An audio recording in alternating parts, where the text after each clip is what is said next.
बिस्मिल्लाहिर्रहमानिर्रहीम, अस्सलाम वालेकुम।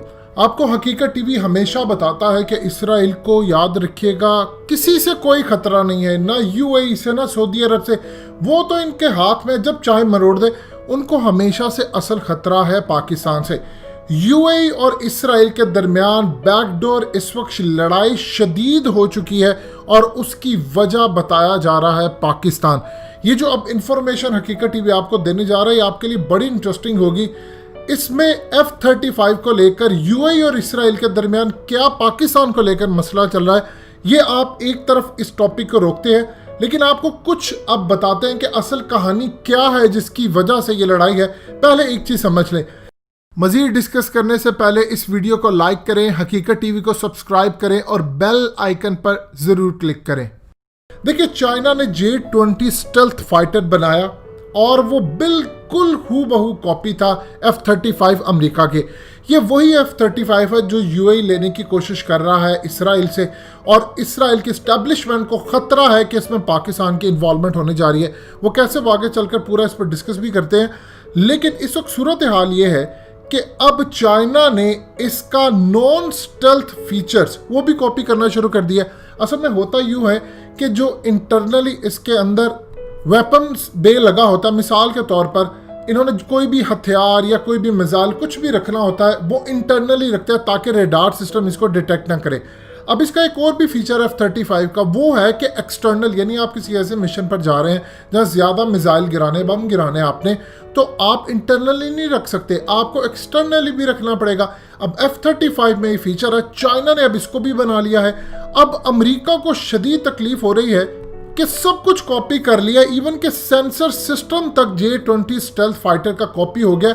और ये वही J-20 स्टेल्थ फाइटर जिसके बारे में ये फोर्ब्स की हेडलाइन लगी है कि कोई चांस ही नहीं है इंडिया के राफेल का कि वो J-20 स्टेल्थ फाइटर के आगे टिक सके, क्योंकि ये रडार पर डिटेक्ट ही नहीं होता और इंडिया की तबाही है। यही वजह है कि इंडिया ने अपने राफेल तैयारे लगाए ही नहीं है।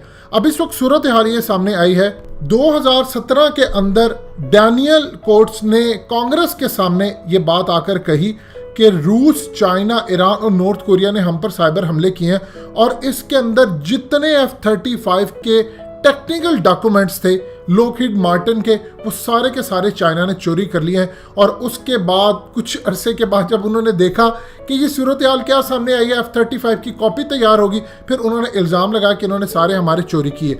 अब दुनिया के अंदर ये बड़ा अहम तैयारा। अब आते हैं यूएई की जानिब, मामला क्या है। देखिए, यूएई का इस वक्त चल रहा है इसराइल के साथ फड्डा। यूएई के मिनिस्टर ने ओपनली बात की है कि देखिए, हम F-35 लेना चाहते हैं, अब तो हमने इसराइल को तस्लीम कर लिया है। अमेरिका को आप किसी भी सूरत हमारे इस डील के दरमियान हर्डल्स पैदा ना करें, उसके बाद हम इजीली F-35 ले सके। हमें खतरा है, हमें खतरा है ईरान की जानिब से, दूसरी जानिब से। इसराइल बड़ा समझदार है, उसको पता है कि F-35 ये क्यों लेना चाहते हैं, ये इसलिए लेना चाहते हैं कल को इसराइल इनके ऊपर हमला ना कर दे कहीं दुबई, यूएई में, तो हम मुकाबला करने के लिए तैयार है। अब एक चीज़ बड़ी अजीब है, इसराइल को इस चीज़ का पता है कि यूएई के पास ऐसे पायलट्स तो है नहीं, ये F-35 चलाना किसने है, ये ऑपरेट किसने करना है, इंडियंस के अंदर तो ये कैपेसिटी नहीं है। मसला ये है कि through out the years Pakistan की एयरफोर्स ने, पाकिस्तान की फौज ने, इंटेलिजेंस एजेंसियों ने, सऊदी अरब से लेकर यूएई तक हर जगह पर हमने जाकर इनके पायलट्स, इनकी एयरफोर्स को ट्रेन किया। ये स्टिल नकारा है। असल में यूएई को डेवलप हुए तकरीबन समझ 50 साल है, और इनका जो पहला चीफ ऑफ एयर स्टाफ था यूएई का, वो शेख ज़ैद ने जो अपॉइंट किया था, वो पाकिस्तान के एयर कोमोडोर अयाज अहमद खान थे। फिर उसके बाद गुलाम हैदर जमाल, और इसी तरह चलते चलते तमाम एयरफोर्स के रहे, और हमेशा से हम ही ने इनको ट्रेंड किया। अब यूएई के अंदर जो फड्डे चल रहे हैं उसमें ये कभी ज़िंदगी के अंदर इंडिया पर रिलाई नहीं करते, चाहे यूएई इंडिया का जितना मर्जी दोस्त है, लेकिन फ़ौज के मामले में, एयरफोर्स के मामले में हमेशा हमारा इन्फ्लुएंस रहता है यूएई के ऊपर। इंडिया को खदशा ये है कि पाकिस्तान की J-20 स्टेल्थ फाइटर के लिए चाइना से डील हो चुकी है, और अगर जंग होती है तो हंगामी तौर पर चाइना पाकिस्तान को J-20 स्टेल्थ फाइटर देगा। ट्रेनिंग उसकी हो चुकी है और ये इंडिया के खिलाफ इस्तेमाल होंगे।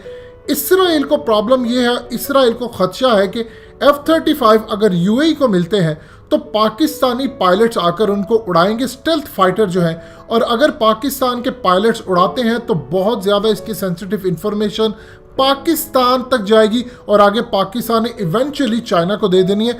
इसीलिए इसराइल किसी सूरत नहीं चाहता। अब इसराइल ने यूएई को एक ऑफर दी है कि सिर्फ एक सूरत हो सकती है, वो भी चालाक है। उनको पता है कि इन्होंने आगे कहा है कि देखिए हम आपके खिलाफ नहीं आना चाहते, ना हम ये समझते हैं कि इसराइल की वजह से हम ले रहे हैं, हम तो इसलिए ले रहे हैं हमें ईरान है किसी से खदशा हो। इसराइल ने कहा कि इसकी शर्त ये होगी कि इसराइल के पायलट्स इसको उड़ाएंगे, पाकिस्तान के पायलट्स नहीं उड़ाएंगे। यहाँ पर इस वक्त मामला यूएई के दरमियान ख़राब हो चुका है, जिसके बाद इस वक्त आप देखिए ब्लैकमेलिंग की इंतहा ये हो चुकी है कि इसराइल के अखबारात ने खबर ब्रेक की है कि 1300 अरब डॉलर्स के मालिक हैं मोहम्मद बिन ज़ायद। अब क्यों उन्होंने कहा है, यानी 1.3 ट्रिलियन डॉलर्स, आप अंदाज़ा कर लें आधी से जायद दुनिया के कर्जे सिर्फ मोहम्मद बिन ज़ायद अपनी दौलत से अदा कर सकते हैं। अब इसराइल ने जो खबर ब्रेक किया, असल में पहले भी उड़ती उड़ती खबरें आती थी, न्यूयॉर्क टाइम्स ने भी एक दफ़ा गुफ्तगू की, लेकिन अब इसराइल ने इस मौके के ऊपर आकर दुनिया को बताया है कि दुनिया के सबसे अमीर तरीन इंसान ये है। लेकिन आप समझते हैं कभी बिल गेट्स है, कभी समझते हैं कोई है, दुनिया की सबसे अमीर तरीन इंसान मोहम्मद बिन ज़ायद है। अब ये क्यों उन्होंने खबर ब्रेक करवाई, क्योंकि अब वो आ गए ब्लैकमेलिंग पर उतर आए हैं। वो इनको बताना ये चाह रहे हैं कि देखो अगर तुमने ज़रा सा भी काम करना शुरू किया, तो जिस तरह इकोनॉमिस्ट के अंदर उन्होंने एक आर्टिकल लिखा था कि मोहम्मद बिन सलमान टैक्स लगाने जा रहे हैं सऊदी अवाम के ऊपर, और सऊदी अवाम ये पूछेगी कि तुम अपने यॉट्स क्यों नहीं बेचते, तुम जाकर अपनी चीज़ें क्यों नहीं बेचते, शाही महल के खर्चे क्यों नहीं कम करते, अपनी दौलत क्यों नहीं करते, हमें क्यों मारते हो। असल में ये बगावत पर उकसाने वाली बात थी। इसी तरह अब इनकी अखबारात की जो कैंपेन है इसराइल की इस्टेब्लिशमेंट ने चलवाई है, उसके पीछे भी यही बात है कि देखो यूएई इस वक्त क्राइसिस में जा रहा है, दुबई क्राइसिस में जा रहा है, लेकिन मोहम्मद बिन ज़ायद के पास है 1.3 ट्रिलियन डॉलर्स, यानी 1300 अरब डॉलर्स मोहम्मद बिन ज़ायद के पास है। इमेजिन कर लें पाकिस्तान का कुल कर्जा जिस पर पूरी 22 करोड़ अवाम की धज्जियां उड़ाई हैं 110 अरब डॉलर के करीब है। अगर इसमें से 1300 अरब डॉलर में से 110 अरब डॉलर हमारे अदा हो जाएं, तो सोचिए पाकिस्तानी कौम के साथ क्या हो। इवन के आधे भी अदा हो जाएं, 25% भी अदा हो जाए, तो पाकिस्तानी कौम का रिलीफ कितना मिले। बरादर ममालिक कहना और होने में बड़ा फ़र्क है। अब ये सूरत हाल है कि इसराइल ने इनको ब्लैकमेल करना शुरू किया कि अवाम इनके खिलाफ हो जाए। दूसरी तरफ साथ ये चल रहा है मामला कि अगर आपने पाकिस्तान के पायलट्स के हवाले काम करना शुरू किया तो मामला नहीं होगा। यूएई को इसलिए पता है कि देखिए कल को अगर इसराइल आता है किसी भी वजह से यूएई पर हमला करने, तो क्या वो इसराइल के पायलट्स को कहेंगे कि तुम आकर अपनी कौम से मुझे बचाओ। ये वो चीज़ है जिस पर इसराइल का फड्डा चल रहा है और उनको पता है इसराइलियों को कि इन्होंने पाकिस्तानियों को देने। अब इंडियन पायलट्स को तो वो देने से रहे, कल ना तो वो इस काबिल हैं, उनके पास खुद के पायलट इतने कम हैं, ना वो इसराइल के खिलाफ जा सकते, लिहाजा सिर्फ पाकिस्तान की कौम है और पायलट्स हैं जो लड़ सकते हैं। ये इस वक्त चल रहा है फड्डा। इसमें क्या इख्तिताम होगा हकीकत टीवी आपको बताता रहेगा। दोस्तों हकीकत टीवी को सब्सक्राइब करना मत भूलिए, वीडियो को लाइक करें, शेयर करें और कमेंट सेक्शन में अपनी राय का इजहार ज़रूर करें।